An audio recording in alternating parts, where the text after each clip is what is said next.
মুসলিম ভাইদের প্রতি আমার আন্তরিক মোবারকবাদ এবং শুভেচ্ছা। সম্মানিত উপস্থিতি, আজকে ধামরাট উপজেলার 1 নম্বর ধামরাট ইউনিয়নে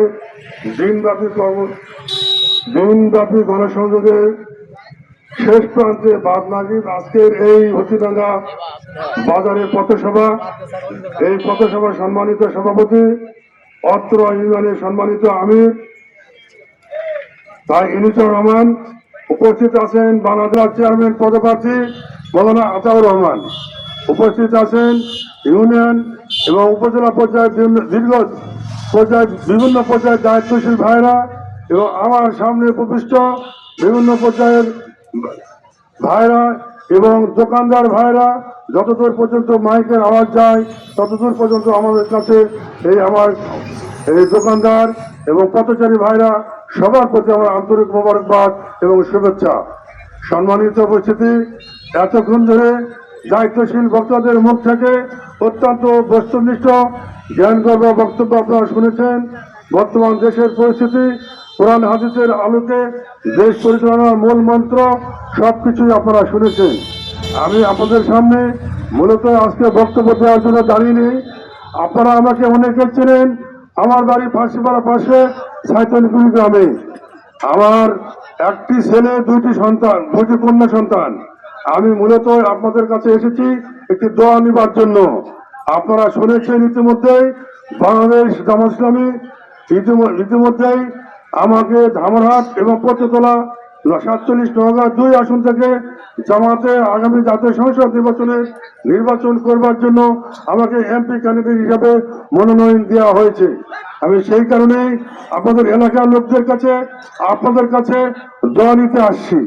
আমি আপনাদের কাছে শুধু এতটুকুই বলতে চাই, বিগত 54 বছর ধরে এই পত্রতলা ধামরাট এই 47 নওগাঁ 2 আসনে আমার জায়গাতে অনেক ভাইরা এখানে এমপিত্বগিরি করেছেন, অনেকেই মন্ত্রী ছিলেন, অনেকেই বিভিন্নভাবে পত্রতলা ধামরাটের শাসন শোষণ আপনারা দেখেছেন।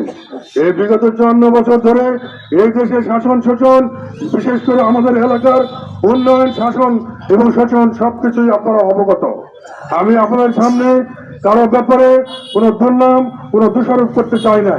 আমি শুধু আপনাদের কাছে এতটুকু বলতে চাই, বিগত 4 তারিখে 2024 5 আগস্ট ছাত্র জনতা বিপ্লবের মাধ্যমে এই দেশ নতুনভাবে স্বাধীন হওয়ার পরে এই দেশে ধামরাটের আনাচে কানাচে আপনারা সকল জায়গায় দেখেছেন আমাদের বাংলাদেশের এই জামাত ইসলামী কোনো নেতা কর্মী, কোনো ভাই, কোনো বন্ধুগণ আমরা আপনাদের উপর কোনো জুলুম নির্যাতন করেছে কিনা, কারো দোকানপাট লুট করেছে কিনা, কারো উপরে কোনো অত্যাচার করেছে কিনা, কারো উপর চাঁদাবাজি করেছে কিনা, লুটতরাজ করেছে কিনা, টেন্ডারবাজি করেছে কিনা, তার সাক্ষী আপনারা নিজেরাই। সম্মানিত উপস্থিতি, আমরা আপনাদেরকে এতটুকু বলতে চাই, এই 2024-এ 5 আগস্টের আগে এই দেশের কি ঘটনা ঘটেছে, কি ঘটে নাই সবকিছু আমরা জানি, কিন্তু আমরা এটি মনে রাখতে চাই না। বাংলাদেশ জামাত ইসলামী কোনো হিংসাত্বের রাজনীতি করে না। বাংলাদেশ জামাত ইসলামী কোনো প্রতিশোধের রাজনীতি করে না। এই দেশটি আমাদের সবার। এই 54 বছর ধরে এই দেশের শুধু ভাগাভাগি করতে গিয়ে কে কোন দল করে, কে কোন বর্ণের, এই ভাগাভাগি করতে গিয়ে এই দেশের কি হয়েছে কি হয় নাই আমরা সব জানি। বর্তমান আজকের এই মুহূর্তে যদি আমরা বর্তমানে চিন্তা ভাবনা করি, আজকে দেখেন আমরা কৃষক মানুষ, এই বাংলাদেশ কৃষি প্রধান দেশ। এই দেশে বর্তমানে সারের সংকট। আবার যখন দেখবেন ইরি সিজন চলে আসবে, বিদ্যুতের সংকট হবে, আবার তেলের সংকট হবে।